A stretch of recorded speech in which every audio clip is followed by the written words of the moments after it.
वर्तमान में नैतिक विकृति तो हो ही रही है, लेकिन पारिवारिक विघटन और आर्थिक तरक्की की तमन्नाएं व्यक्ति के मन को और समाज के व्यवहारिक स्तर को थोड़ी सी नीचे गिराने लग गई। इसलिए ऐसे युग में मानसिक रोग भी बढ़ रहा है तो शारीरिक रोग भी बढ़ रहा है। इसलिए समाज को एक प्रेरणा दी गई कि शोषण के काल में थोड़ा सा पोषण की व्यवस्था भी करो।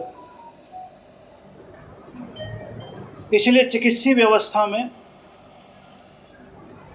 मरीजों की कोई कमी नहीं है, लेकिन कुछ अभाव के कारण से वो पूर्ण इलाज भी नहीं करा पाते हैं।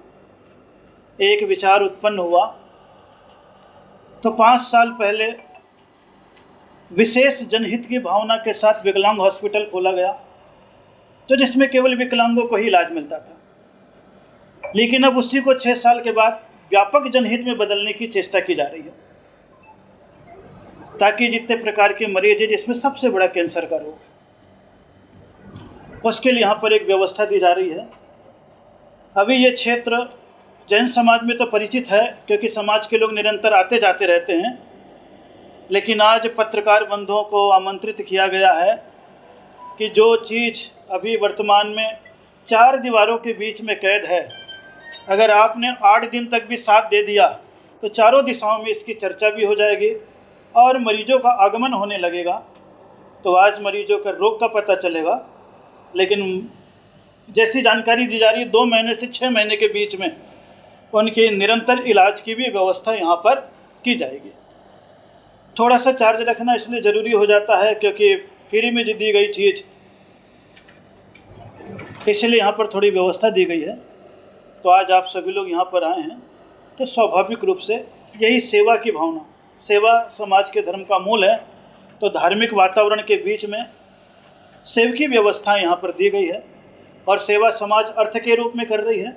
तो पत्रकार बंधु प्रचार के रूप में और सूचना के रूप में अगर कर देते हैं तो निश्चित रूप से जितने भी इस विधायकी क्षेत्र में, संसदीय क्षेत्र में और इस गाजियाबाद, मेरठ, मोदी नगर, इस मंडल में जितनी भी सूचना पहुंचती है, तो मुझे विश्वास है अधिक से अधिक लोग आप लोगों की मेहनत से लाभान्वित होंगे और इनकी उदारता और सेवा भावना से समय से पहले और सोच से बेहतर इलाज उनका हो सकेगा।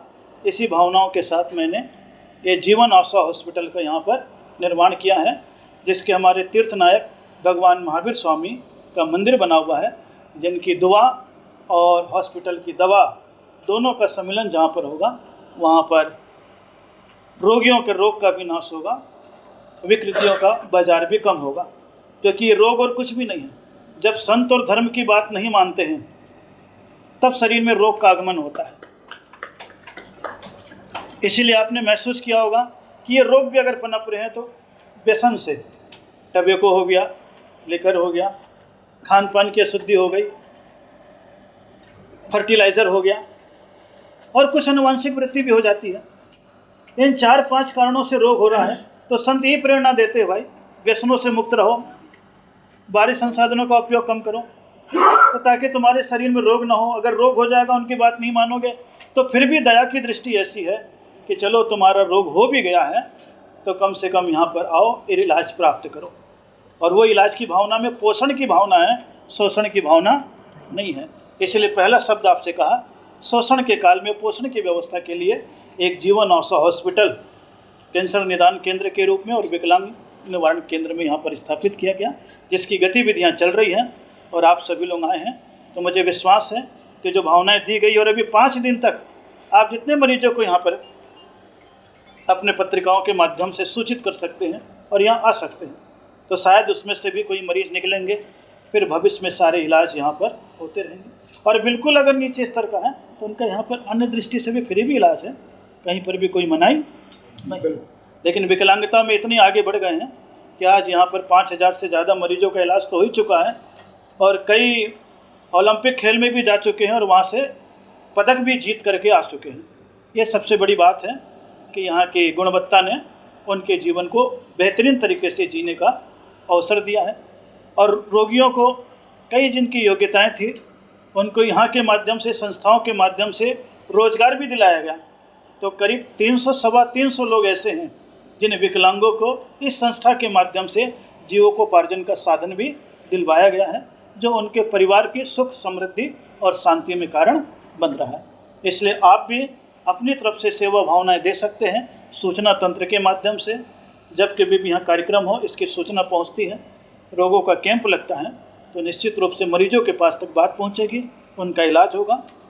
और जो मेरी भावनाएं हैं, समाज की भावनाएं हैं, और जो पत्रकारों की भी इच्छाएं होती हैं कि धार्मिक क्रियाएं तो बहुत होती है लेकिन सेवा की क्रियाएं समाज में अभी नहीं है, उसे क्रियान्वित करने के लिए समाज का तो साथ है ही है, आप लोगों का भी निरंतर साथ रहे और विस्तार में साधन बने, यही मेरी भावना है। यही आप सभी लोगों को मेरा मंगलमय आशीर्वाद है। आपके मन में कोई प्रश्न हो, कोई भावना हो तो आप पूछ सकते हैं, ताकि और 2-5 मिनट आपको दे करके मैं अपनी बात कह सकूं। किसी के मन में भी कुछ हो?